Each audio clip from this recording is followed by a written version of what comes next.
People ఈజీగా chicken fry చేసుకునే process చూద్దామా?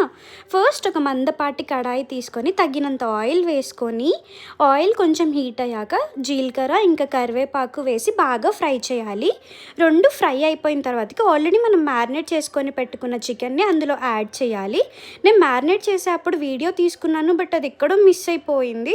దట్స్ ఓకే, వీడియో మిస్ అయిపోతే ఏముంది, నేనున్నా కదా మీకు చెప్పడానికి. మంచిగా చికెన్ని క్లీన్ చేసుకొని అందులో కొంచెం అల్లం వెల్లుల్లి పేస్ట్, పెరుగు, తగినంత ఉప్పు, కారం, పసుపు, గరం మసాలా, ధనియాల పొడి వేసుకొని బాగా కలుపుకొని ఒక 1 అవర్, మీకు టైం లేదు అంటే హాఫ్ అన్ అవర్ 30 మినిట్స్ వరకు ఫ్రిడ్జ్లో పెట్టేయండి. ఆ తర్వాతకి ఇందులో యాడ్ చేసిన తర్వాత మీకు చాలా వాటర్ చికెన్ నుండే వస్తుంది.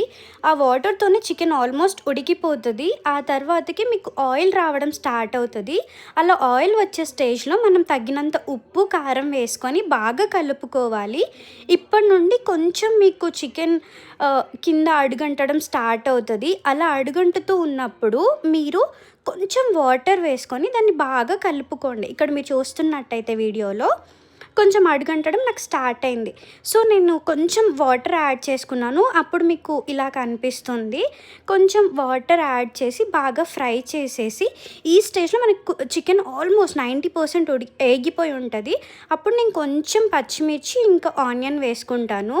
నేను ఆనియన్ స్టార్టింగ్లో వేసుకోను. ఎందుకు అని అంటే మనం స్టార్టింగ్లో యాడ్ చేస్తే ఇంతసేపు చికెన్ ఫ్రై అవుతుంది కదా, ఆనియన్ మాడిపోతుంది. సో ఈ స్టేజ్లో మనం కనుక ఆనియన్ వేసుకుంటే కొంచెం క్రంచీగా ఎంత కావాలో అంత ఆనియన్ వేగుతుంది. అందుకనే నేను ఈ స్టేజ్లో వేస్తాను.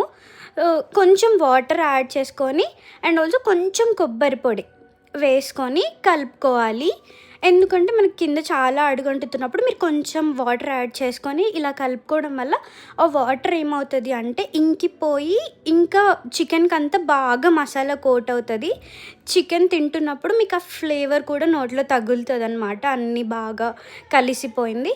కొంచెం గార్నిష్కి కొత్తిమీర వేసుకొని అండ్ ఆల్సో ధనియాల పొడి వేసుకొని సర్వ్ చేసుకుంటే అమేజింగ్ చికెన్ ఫ్రై రెడీ అయిపోతుంది. వీడియో కనుక నచ్చినట్టు అయితే థ్యాంక్ యూ సో మచ్ చూసినందుకు. ఈ వీడియో కనుక నచ్చినట్టు అయితే లైక్ చేయండి, షేర్ చేయండి అండ్ ఆల్సో ఇంకెన్నో వంటల కోసం సబ్స్క్రైబ్ చేయండి. మీకు ఏం వంట కావాలో కూడా కమెంట్ చేసి చెప్పండి. సో దట్ నేను ఆ వంటని మీకు చేసి మళ్ళీ వీడియో అప్లోడ్ చేస్తాను. Thank you guys, by by.